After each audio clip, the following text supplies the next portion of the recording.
know, virtually every music scene has its semi-professional, professional bad boys, and St. John's is no exception.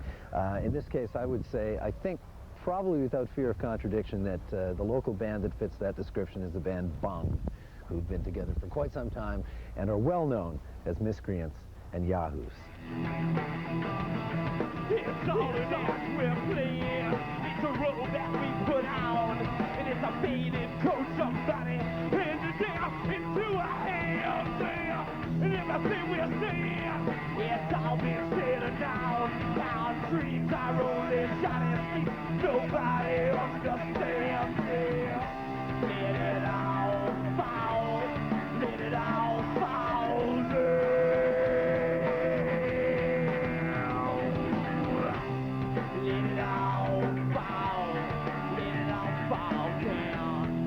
Punk metally blues, psycho blues. Yeah.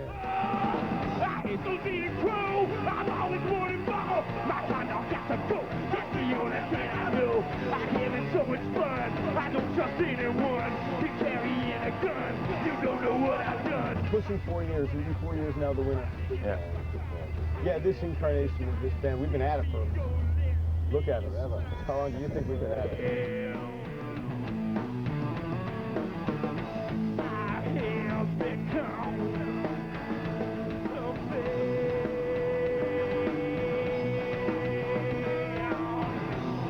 Well, we enjoy playing. I mean, we're a live-oriented band, and we like playing to a responsive crowd, and the crowds around town are responsive, you know. I mean, the crowds on the mainland have been fairly responsive too, but we don't get a chance to go very often. Not quite as much, though, right? Well, you know. They just don't know the stuff is all, basically, right? Crowds in Charlottetown were pretty on the go. Charlottetown was pretty cool. Island people, PEI, see? the island Montreal guys. was fun too. That's also an island. Well, 4 years is a long time for a band in this town. Sure. Sure it is, but you know, again, what else are we going to do? Now, you've got stuff recorded already. You have stuff people can actually buy. Yeah, we do have a CD. It's called Hole. And when was that out? No, actually, I gave it away earlier this morning. We have one left. Oh, no. I gave it away. We're really trying to move that product.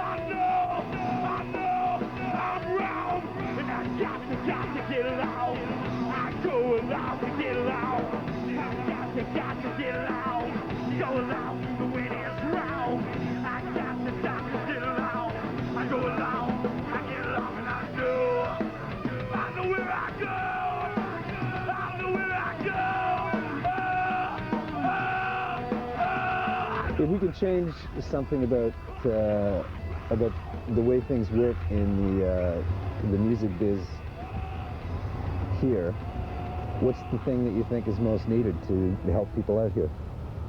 More people. The thing that, more people, pay equity. More people. Causeway.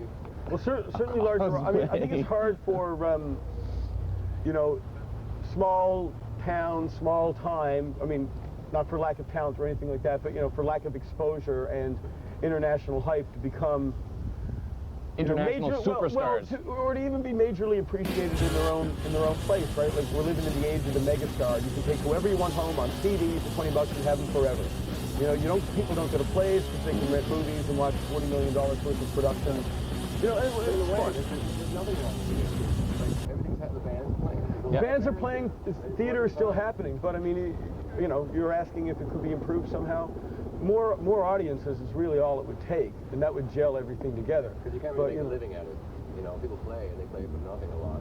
Yeah. More of the people that were here were, you know, not into thunk and dance music, went out to see live bands more often, you know, and weren't bitching about a $3 or $4 or $5 cover charge, which is, you know, ridiculous, because people throw that on the bar over a beer anyway, you know, and you know, some of the cover charges here are some of the cheapest anywhere in Canada. So, you know, I don't know, it's, that's pretty much it. I mean, there's a lot of bars that are booking a lot of bands. There's not many bands that are, you know, have nowhere that they can play whatsoever. The hall does all ages shows. It's happening, you know, and stuff like that. You know, it's fairly vibrant and healthy, you know, for the most part. It's just, you know, speaking from the bar owner type perspective, right, which I don't own anyway. The audiences are not really there for live music the way they are for, you know, hype. Well, you're taken down by friends. Since they take the force that ride. Everybody insists they do, but everybody lies. All you lost on your own wild walk. You cut on out bedtime. Do you guys have any of that, you know, sort of traditional background in your particular Oh, we did, but he moved to Vancouver. Moved to Vancouver. So there you go. You can't get much more traditional than that. Turn 25 and head to Split Town. So that was it. And we wish him the best. So take care, Arthur.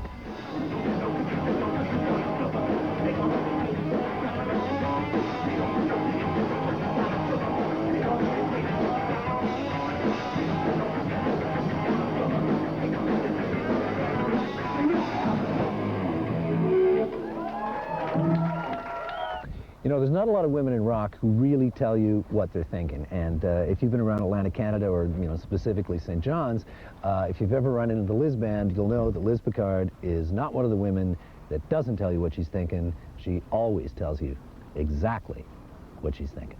I am an angry woman. There's no doubt about it. I'm really pissed off all the time. All the time. So, but at the same time, as I get more secure as a writer, you know, somewhere there's a place where I'm not afraid. Protect my children from the chains that fail me. One will not have to wear the snow.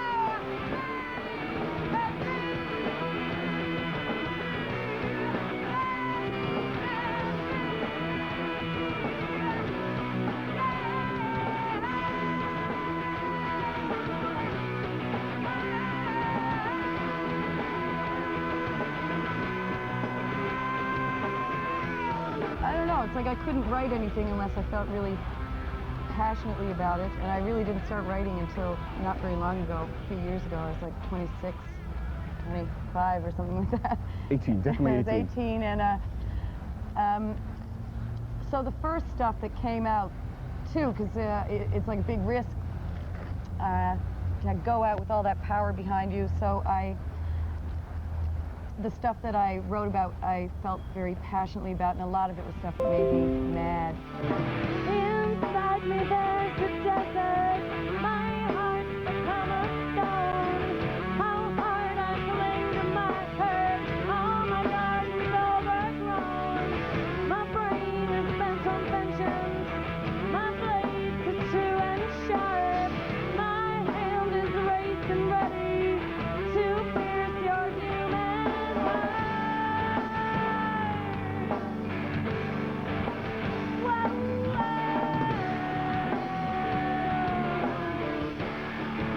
Some guy said to me, somebody I know said to me last night, Liz, I gotta tell you, you're the only singer I've ever seen who makes me feel ashamed of my gender. And that makes me feel really bad, because that isn't really what I mean, you know. That just means he hasn't seen Hole yet, so. I guess. See the big men stand so high, the towers reach into the sky. See the flames behind their cold eyes burn.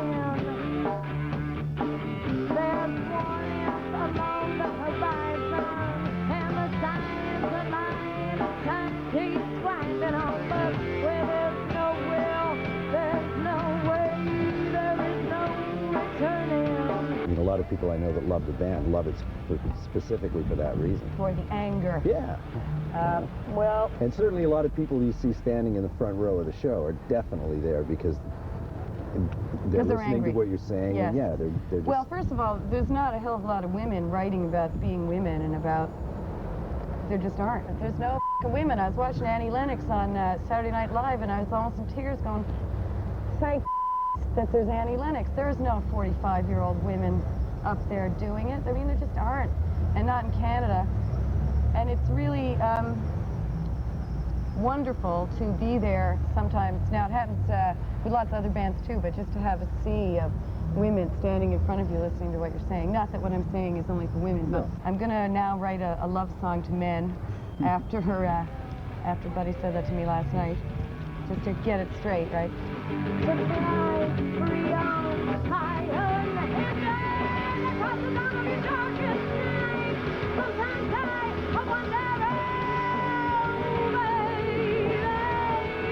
You know, one of the things that clearly sets aside the music scene in this city from, say, Halifax, for instance, which is still geographically not that far away from it, but certainly everybody here seems to be a lot more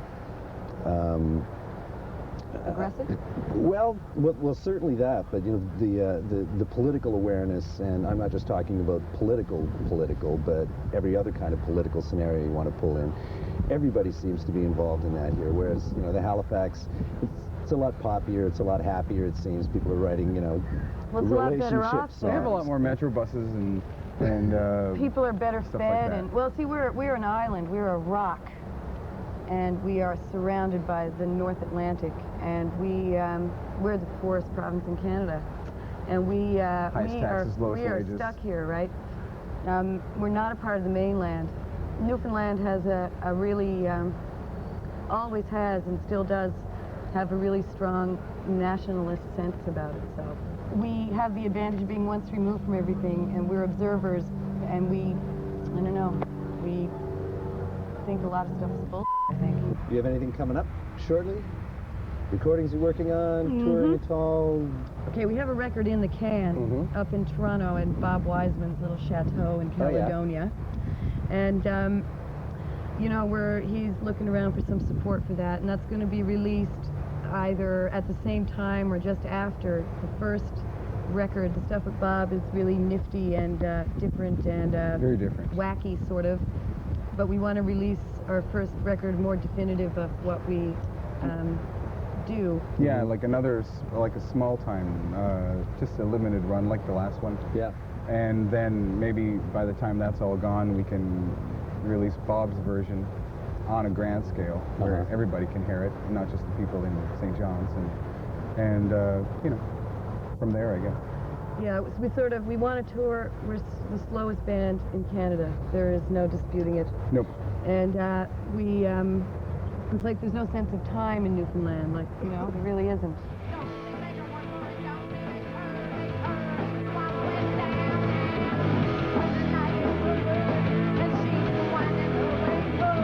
And right behind you is like the cultural center of the downtown St. John's community, beautiful LSPU Hall, established in 1903. I mean, everybody you'll talk to works in theater or film, or designs lights or builds sets, or is a photographer, or, you know, whatever. Plays the fiddle. Plays the fiddle. We all cross disciplines, and it's really makes for a really healthy scene, as it were.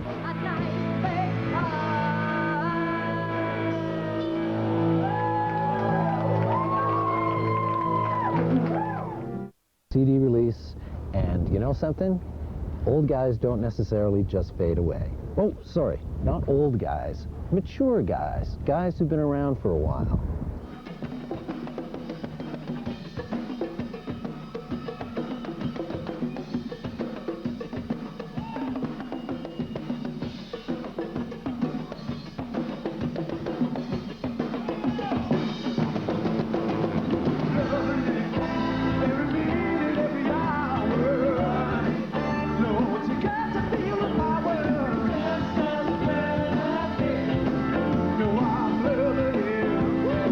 Okay, according to the CD, the band has, what, 150 years of collective experience?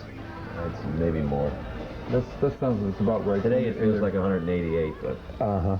So I guess from that we're to assume that there's no spring chickens in this group. There's one. There's one spring chicken. Who'd that be? That would be me. And how's spring? There's a 10-year gap, I think, between me and the next number. Gap here. Look. Yeah, I see.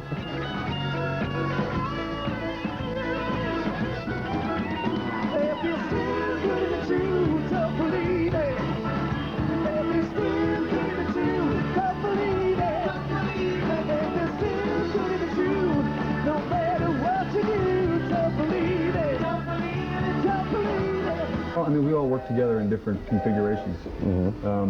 And sort of I worked with John, and John worked with Bill, and, you know, I worked with the bass player, and it was all that kind of thing. And We've known each other for years and years and years. so we just decided to do it in the same place for a while. So that's what we're doing. Yeah, at the beginning it was a party band. It's something we'd always done. So regardless of what anybody else did, you know, we've got teachers and engineers and the like in this group. So regardless of whatever else we did, it's just something we've always done. So we started. So that's what we did, and in the interim, the songwriting contest thing came up. And Well, tell me a little bit about that, because I don't know that much about it. well, it's a Standard Radio SOCAN National Songwriting Contest. So we put a song in it, and we won the thing, and so it gave us the impetus to keep going. You know those holidays, well, I had so much to do. Yes, I could have called you, girl, but my heart was there with you. So the stuff that you, because the material that you guys are writing is a lot like the stuff that you cover as well. Yeah, it's a pretty sort of retro thing. I mean, it's come full circle. So the kind of stuff that we write was influenced that way as well. So now that the CD's out, what's the next step? Well, basically what we're going to do is test the water here. We start filming the video Next week next or so, week. yeah. And with Vaughn, our friend and yours. Yeah. And so then we're we're going to see how it works here, and then we're doing some talking to some labels and going to go for national distribution and go about it that way. And you're perfectly willing to saddle everybody up and tour this record? Perfectly. Going to make a lot of money, huh? Yeah, seriously, yeah. She come to set me free. I marveled at her beauty, her grace and elegance. Well, the gig I went to last night, the CD release, you guys put that together yourselves? Yeah. And how many people were at that thing? I think we had around 900. It was, No kidding. Yeah, it went really, really well. So that surprised you at all?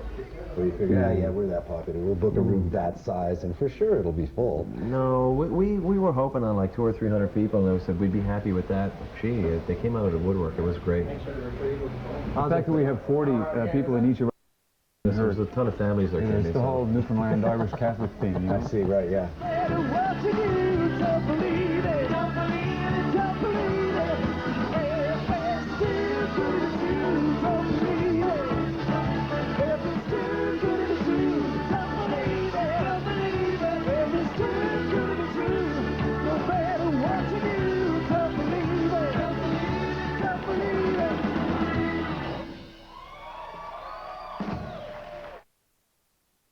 And I was looking just a little bit longer. You wanted out of this romance. I guess nobody's ever really loved you. You never seen that kind of look before. Nobody's touched you like the way that I do. You've reconsidered, that's for sure. You come running back to me.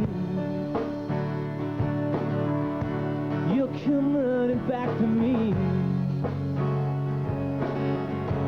You'll get tired of being free. Baby, just you wait and see. You'll come running back to me. It's just a great piece of work.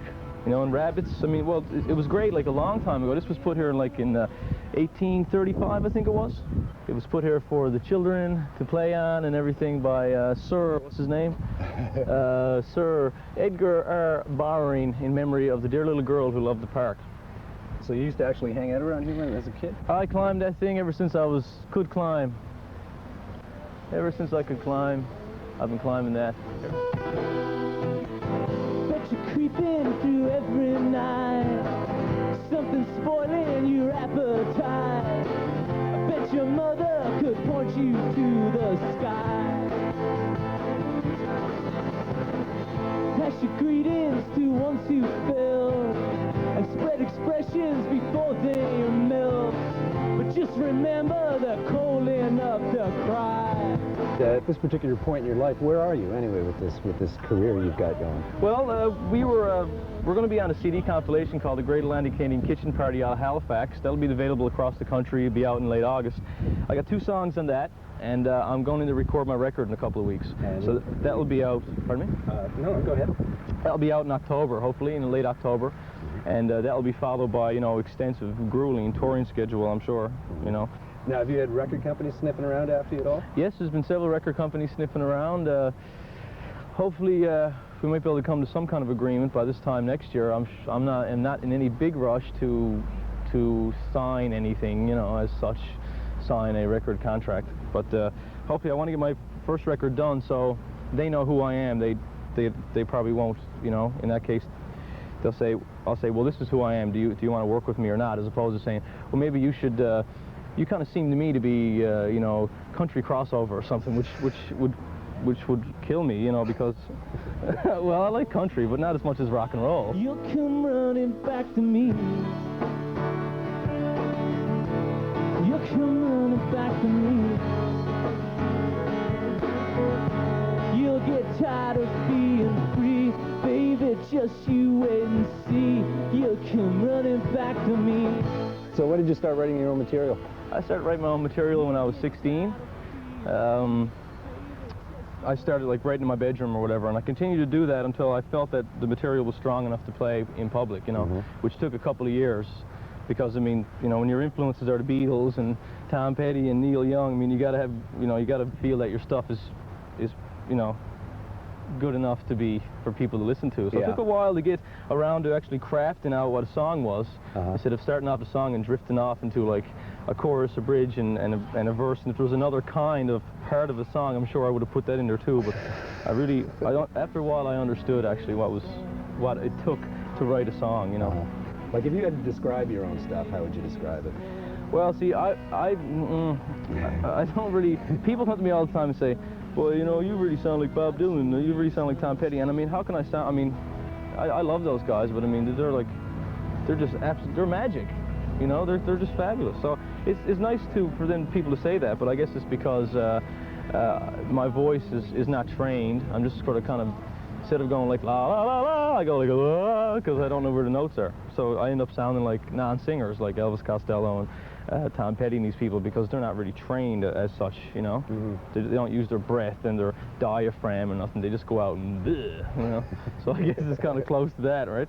You know, it's basically the song is what I'm concerned about. You know, the melody, I guess, getting across the melody and that. So I guess if it's melodic pop, and we're using old Voxes and stuff, right? Old Bassmans and everything, right? I got a 335 and an old Vox AC30, and Ed got a, you know, an old Les Paul and a Bassman and everything, right? So it sounds like that anyway. I mean, if I get a 12-string, I might as well give it up, right? Play the 12-string Rickenbacker, it'd be like, it'd be a joke then, right? So we try to keep it away from that to a certain extent, but that's my big influences anyway, and I guess it comes over in the music, you know? You're not based out of here anymore, are you? No, I'm based in Halifax now, actually.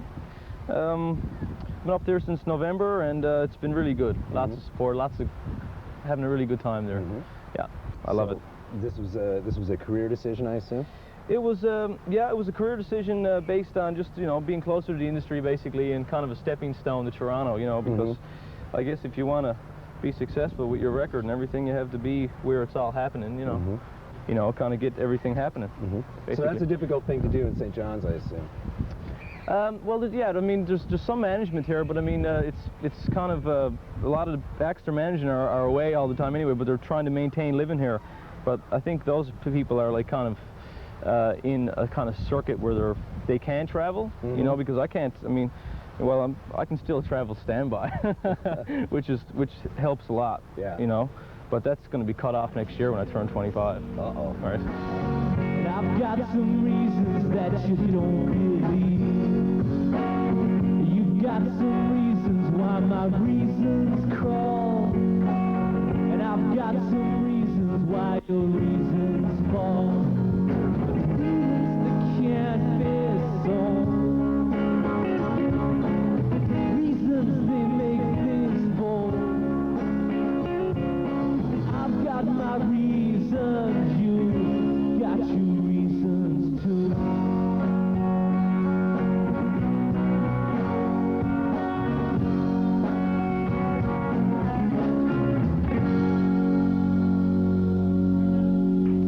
got here, I could have told you what I knew about Potmaster in about 5 seconds. Now I know a lot more.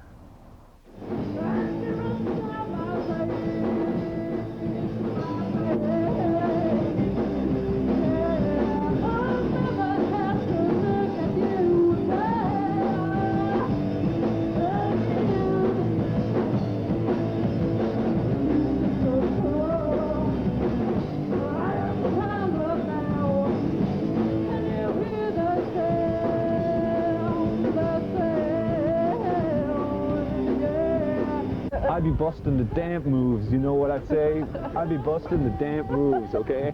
All I wanna do is play. I wish you'd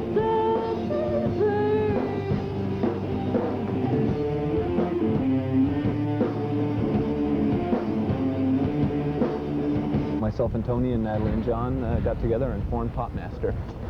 And that was how long ago? That was last July. It's about a year now. Mm-hmm. Maybe a year this week. Just up there it happened. Just up there at the War Memorial. Oh, just a second here. I gotta get in. Oh, there we go. That I know. Was a day just like this? The skaters were out. It was sunny. Started to bring back all the memories. And we started the band. Okay. And what's happened in the past year? We've played a lot of shows. We've been to the East Coast Music Awards. We've recorded a whole album. It's due out on Best Dressed Records any day. Anytime we can get the money together. Now, if you had to describe yourselves to somebody who didn't know you, what would you say? Oh yeah, you'll come out to see us. We're kind of spastic hip-hop. I don't know about that though. Some sort of stylish blue-collar work punk. And I don't know, you know, we're sort of heavy, sort of grooving. We got some sort of, you know, flow on the go.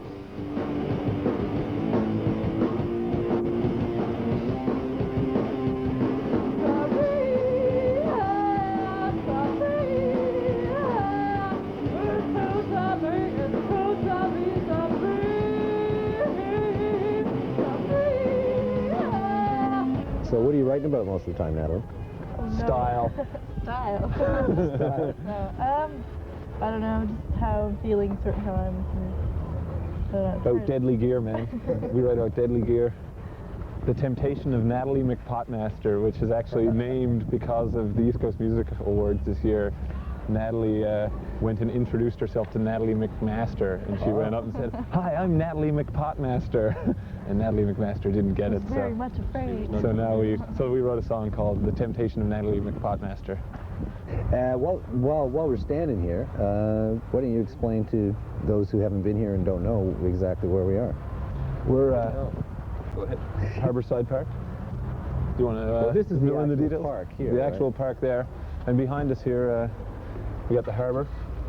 The Narrows. That's called the Narrows there. And our wonderfully colored outer battery here. All the houses are nice, nifty colors. And that's Cabot Tower up on the top of the hill there. Mm-hmm.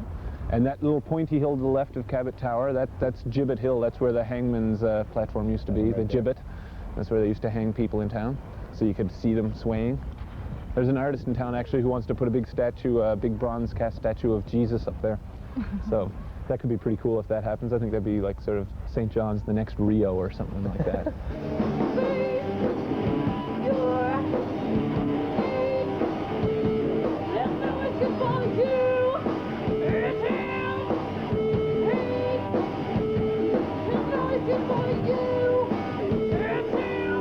So the plan is to get the record out. To get the record out, we're maybe going to do a little bit of tour in the East Coast here at the end of August or something like that. It's looking like we may go out with Sunfish for a few dates in Sydney and Halifax and maybe St. John. Sunfish is actually going to tour somewhere?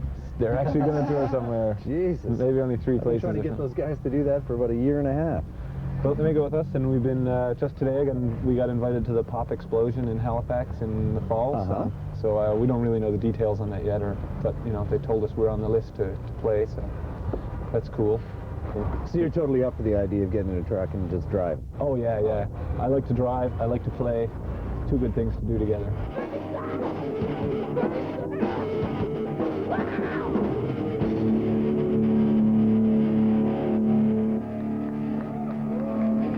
That's it for us this week. Thank you very much for watching, and remember, stay tuned next week where there will be more from St. John's, Newfoundland, here on MuchEast.